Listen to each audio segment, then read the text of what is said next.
Run it back. We're going to start at the end today. Lou Will, Chandler P, Boogie Cousins. My name's Michelle, and oh my goodness, we had games last night. Good games, Great fun games, compelling games. DeAndre Jordan will be on a little bit later, but first, Detroit basketball. Woo! First playoff win in 17 years. This is there you go. They blew the lead in game one. We can talk about that in a second, but they went ahead and stole home court last night. Lou, I'll start with you on the end there. How impressed were you with them, especially in crunch time? Really impressed. I like the way that they responded from game one to game two. You know, they're going back to Detroit with home court advantage, but they can make a case and feel like they let game one get away. Like, they had a great opportunity to leave Madison Square Garden up 2-0 going into their home court, but they responded. Game two was a big-time response. No Isaiah Stewart, but the physicality was still there. They were the more aggressive basketball team. And then let's start in the fourth quarter. You got to shine a light on Dennis Schroeder, right? Like, he was one of the guys that made a difference. They found something in him in guarding Jalen Brunson. Like, Brunson did have 37, but he made him work.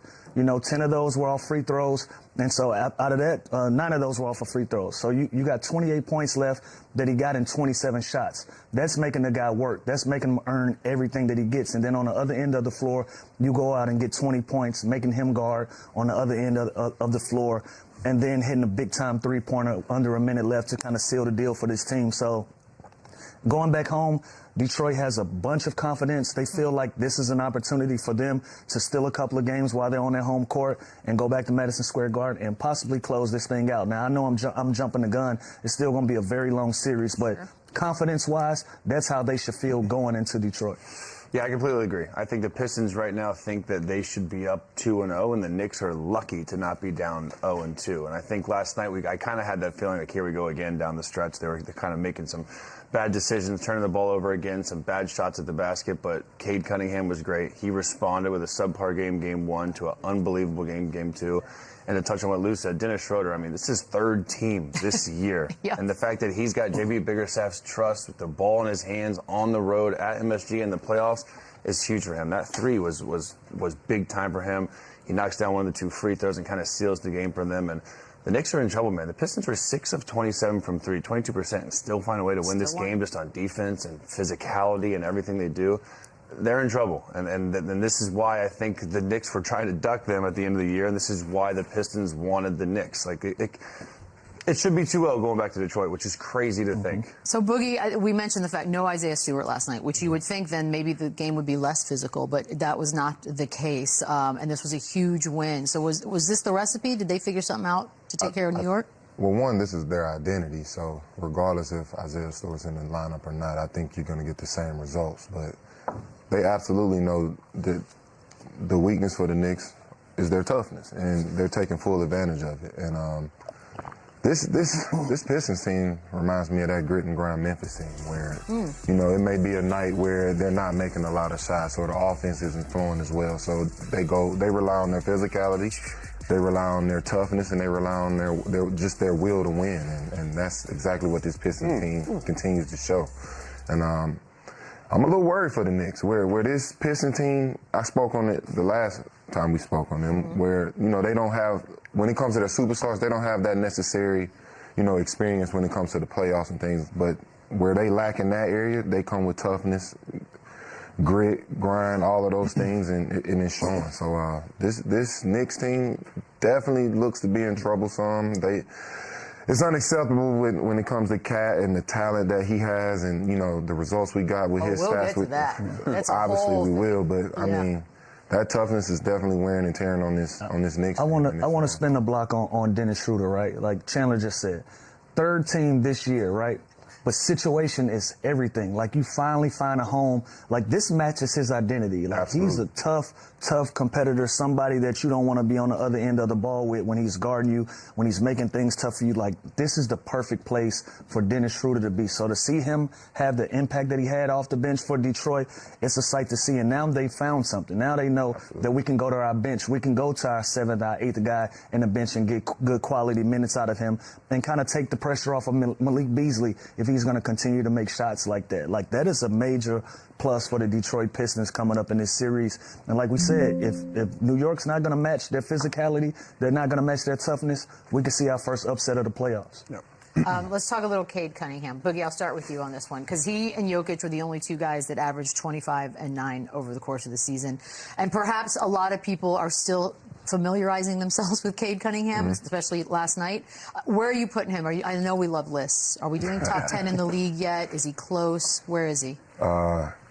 If he's not top 10, he's top 15. Okay. I mean, I believe after this playoff run, he will be a household name. He's deserving of it. His talent is through the roof. His poise is something you don't see in a young player at this stage in his career. I mean, it's almost he's an old spirit. I mean, growing up where I'm from, you get that label as an old spirit when you're a young gun and you carry yourself the way Cade does. So he's an old spirit. He has a veteran savvy to him, and it's so early in his career, and it doesn't really make sense at this point. But, I mean, he's showing it. He's producing. He's leading his team at a young age. I mean, he's definitely top 15. Yeah, I don't know what list, but he's going to be All-NBA, right? So he's and I think he's probably going to be second team, and he could argue possibly he could be first team. Like, with what he's done, the turnaround that this team has had, and it is all on his back. And look, there's no other All-Stars. There's no other All-NBA player. Malik Beasley's had a great year. Jaden Ivey was having a great year until he went down, but this is what I love about this team and JB Bickerstaff and this culture and the identity that they're bringing back to Detroit. Look at these two teams on paper. The Knicks are so much more talented, highly paid. Like, they're going to have two All-NBA guys probably with Cat and Jalen Brunson, two All-Stars. This is Cade Cunningham and a bunch of role players that know their role, that play hard, and it just shows you that we don't have to overpay these guys. We don't need a big three because we're going to develop a culture and identity, and we're going to play harder than you and more physical than you, and we're going to be able to compete. Now, are they a contender? Probably not, but they are on the right path, and they're going to create something there that people want to be a part of.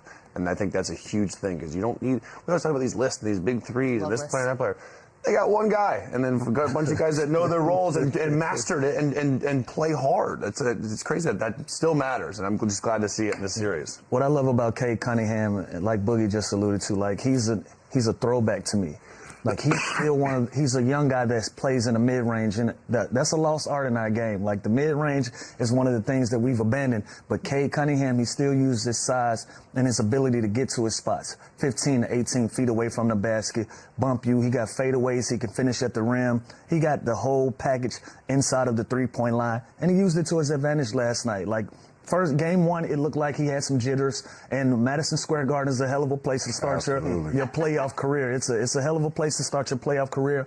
But once you shake that off and you realize, like it's a high that you're chasing. Like, okay, this is an opportunity for me to be on a worldwide stage. So to see him respond from game one to game two was great to see. You said he's the only other player besides Jokic averaging over 25 and 9. Like, that's ridiculous. Yep, like, I know, it's almost like he was supposed to always be great, and so the improvement there is not exactly what we're looking at. That's what I'm talking about. I can do this argument every day with him, every single day. So Malik Beasley is their second best player, and I don't know if we want to look ahead to what Detroit can be in the future.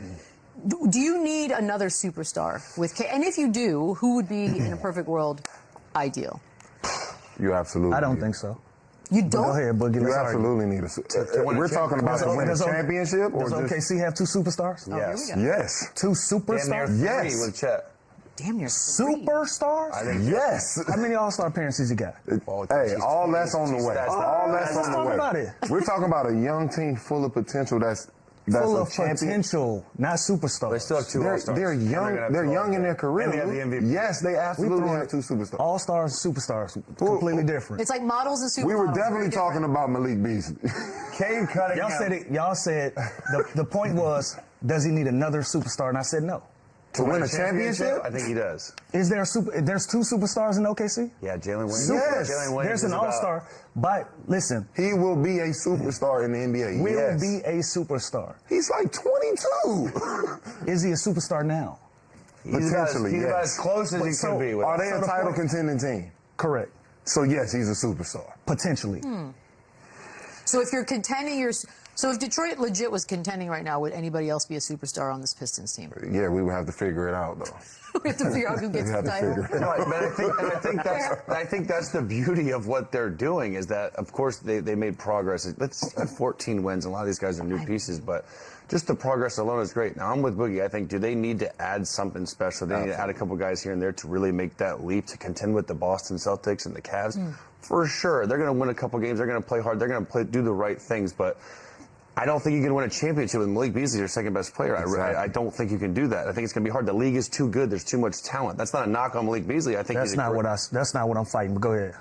Do you guys agree that what I'm fighting is Malik Beasley is second best player, but when we're talking about superstars, right? Do they need help? Do they need a different nucleus than they have now? Absolutely, for them to contend for a title. But sometimes when you have the right pieces, less is more. Sometimes less is more. So you mean to tell me this Detroit Pistons team can? That's not what I said. That's not what I said. Who would you? Okay, then who would you? What I'm saying, listen, you could. That's If right. they had Zion Williamson, they're a different team. 100%. Sure. They're a totally different Contending? even better than what they are right now. You replace Zion Williamson with Tobias Harris. Is gonna be, that's a totally different team. Yes, absolutely. But is it a necessity?